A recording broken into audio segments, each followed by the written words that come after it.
Excellencies, नमस्कार। 140 करोड़ भारतीयों की ओर से तीसरी voice of global south summit में आप सभी का हार्दिक स्वागत है। पिछले 2 समिट में मुझे आप में से कई साथियों के साथ मिलकर काम करने का अवसर मिला। मुझे अत्यंत खुशी है कि इस वर्ष भारत में आम चुनावों के बाद एक बार फिर आप सबसे इस मंच पर जुड़ने का अवसर मिल रहा है।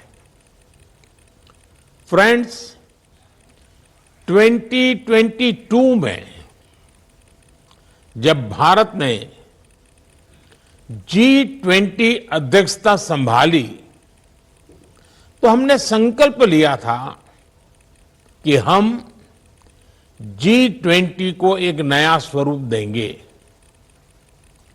Voice of global south summit एक ऐसा मंच बना जहां हमने विकास से संबंधित समस्याओं और प्राथमिकताओं पर खुलकर चर्चा की और भारत ने ग्लोबल साउथ की आशाओं, आकांक्षाओं और प्राथमिकताओं पर आधारित G20 एजेंडा तैयार किया। एक समावेशी और विकास केंद्रित अप्रोच से G20 को आगे बढ़ाया। इसके सबसे बड़ा उदाहरण वह ऐतिहासिक क्षण था जब अफ्रीकन यूनियन ने G20 में स्थायी सदस्यता ग्रहण की। फ्रेंड्स, आज हम ऐसे समय में मिल रहे हैं जब चारों ओर अनिश्चितता का माहौल है। दुनिया अभी तक कोविड के प्रभाव से पूरी तरह बाहर नहीं निकल पाई है। दूसरी ओर युद्ध की स्थिति ने हमारी विकास यात्रा के लिए चुनौतियां खड़ी कर दी हैं। हम क्लाइमेट चेंज की चुनौतियों का सामना तो कर ही रहे हैं और अब हेल्थ सिक्योरिटी, फूड सिक्योरिटी और एनर्जी सिक्योरिटी की चिंताएं भी है।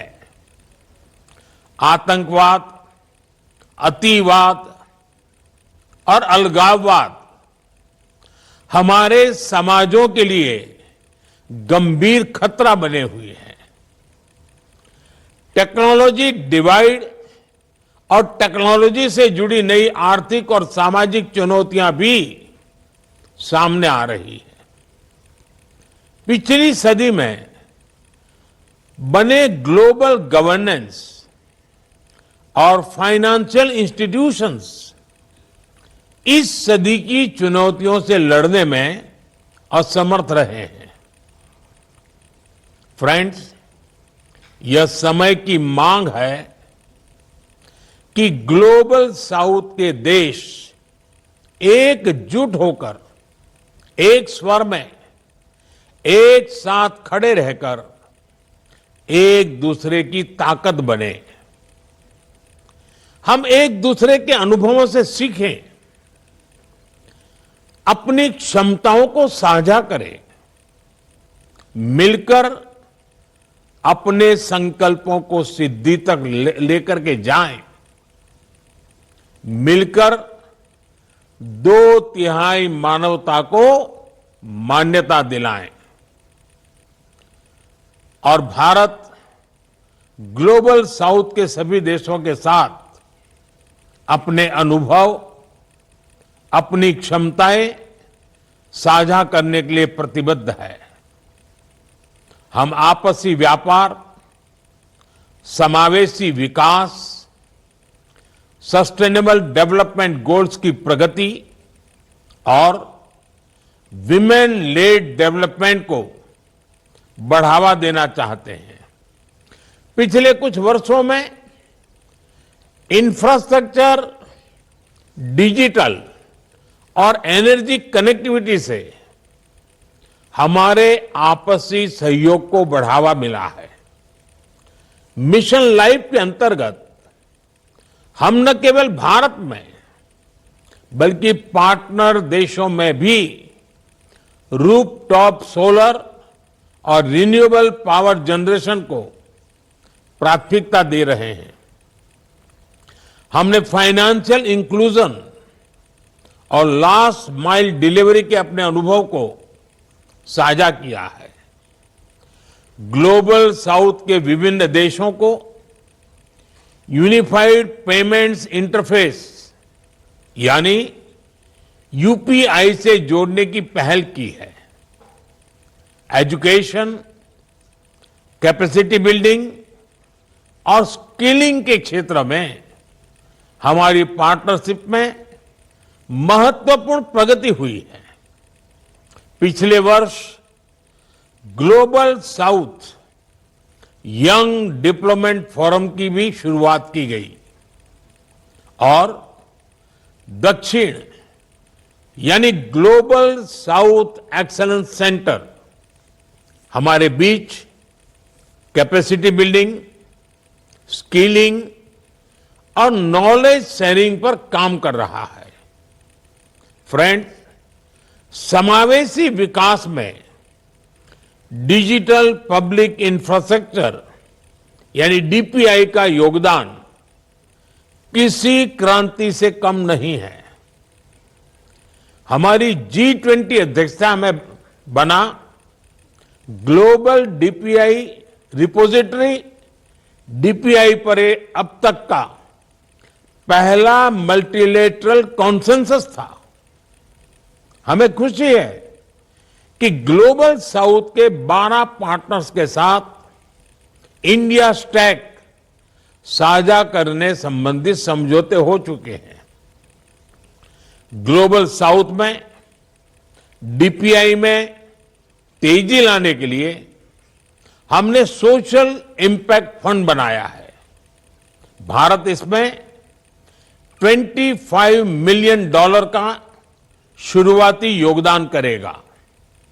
फ्रेंड्स, हेल्थ सिक्योरिटी के लिए हमारा मिशन है वन वर्ल्ड वन हेल्थ और हमारा विजन है आरोग्य मैत्री यानी फ्रेंडशिप फॉर हेल्थ। हमने अफ्रीका और पैसिफिक आइलैंड देशों में अस्पताल, डायलिसिस मशीनें, जीवन रक्षक दवाएं और जन औषधि केंद्रों के सहयोग से इस मित्रता को निभाया है। मानवीय संकट के समय भारत एक फर्स्ट रिस्पॉन्डर की तरह अपने मित्र देशों की सहायता कर रहा है। चाहे पापुआ न्यू गिनी में ज्वालामुखी फटने की घटना हो या कीनिया में बाढ़ की घटना, हमने गाजा और यूक्रेन जैसे कॉन्फ्लिक्ट क्षेत्रों में भी मानवीय सहायता प्रदान की है। Friend, voice of global south summit एक ऐसा प्लेटफॉर्म है जहां हम उन लोगों की आवश्यकताओं और आकांक्षाओं को आवाज दे रहे हैं जिन्हें अब तक अनसुना किया गया है।